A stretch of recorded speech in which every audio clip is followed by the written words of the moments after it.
Scandal, subtext, sexuality. I'm Noah, and today I'm going to ramble on about a topic important to me, queer representation in film and how it affects the audience. These days, we often see people of many different gender identities and sexualities on both the big and small screen. However, the history of queer media has a dark and rocky past. Firstly, we should probably establish what is and is not true queer representation. What is not queer representation, which is obviously poor form from the directors. Straightwashing is typically present within adaptations of popular older books and real-life events. For example, Alan Turing was a real-life gay man who had many affairs with other men. However, in The Imitation Game, this aspect was not touched on that much, and the focus is more on the woman that he almost married. Queerbaiting is leading on a typically young and/or queer audience for extended periods of time to believe a character on screen is subtextually queer, without ever actually confirming this.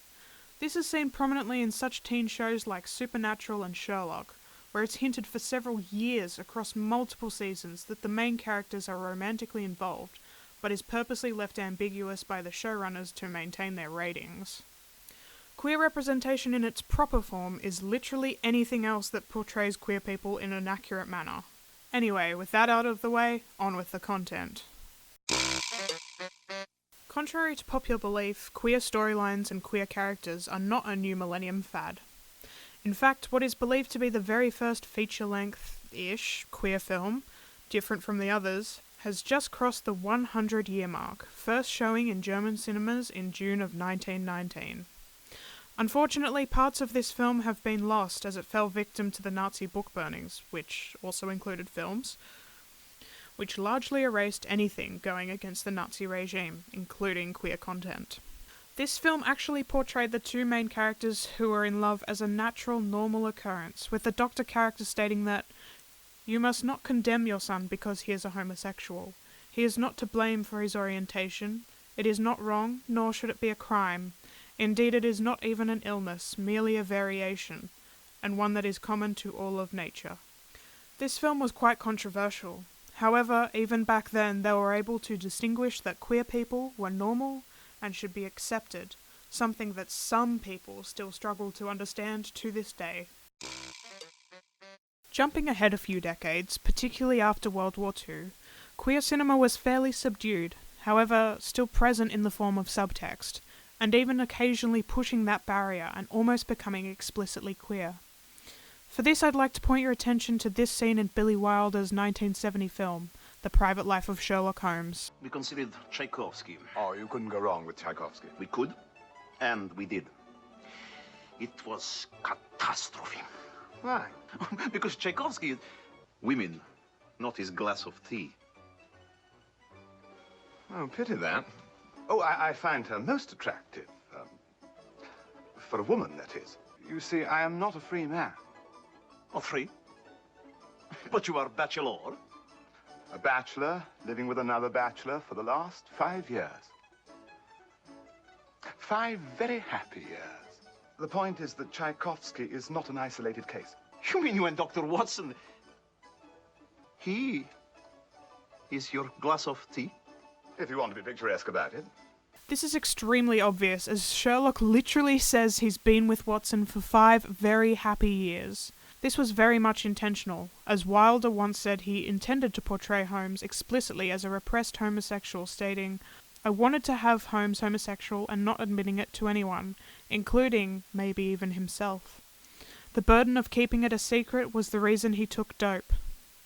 I won't go over Sherlock Holmes' backstory and why Wilder chose to make him gay, but again, this portrayal of a beloved character on screen as being queer is extremely important to the audience, showing that anybody, including beloved storybook characters, may have more to them than meets the eye. Ergo, anybody you love in your life could actually be queer.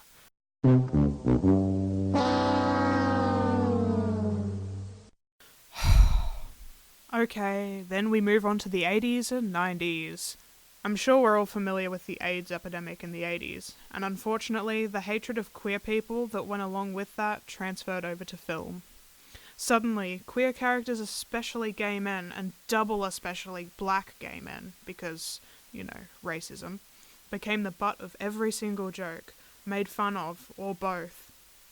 Other characters were no longer accepting, or at least quietly no longer accepting of queer characters, which tells the audience that they too should not be tolerating queer people, because obviously every queer person is exactly like they are in the movies, right? Just take one look at this clip from Revenge of the Nerds, and look at how Lamar is portrayed. 7 and 8 and stretch those arms. Come on, looks great. Come on, and sexual orientation. We'll put the bar over here and the hors d'oeuvres over there, and we'll pass the umaki and the cheese puffs. If any of you guys got dates besides Gilbert? I do. Yeah, but that's with a guy.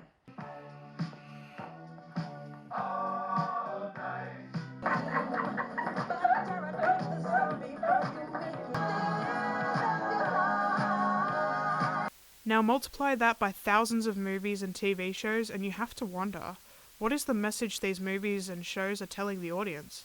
And more importantly, the queer viewers. If you were at school in the 80s, 90s, or 2000s, I guarantee you heard people calling others gay or queer as an insult. I wonder why that might be. It's almost like people pick up on things from films. Thankfully, in the 21st century, things have started to look up for us. Groundbreaking movies like Brokeback Mountain, Love, Simon, and many other movies have made a massive impact on audiences throughout the globe. It's almost like a fresh start. All of these movies are relatively positive in relation to their story and character arcs. Yes, they often include common themes experienced by queer people that are not that great, such as being outed, which is often a common theme among movies like these. However, the important thing to remember is queer people very much experience these things in real life, and seeing characters overcome these issues can indeed have an extremely positive impact on young queer people in particular.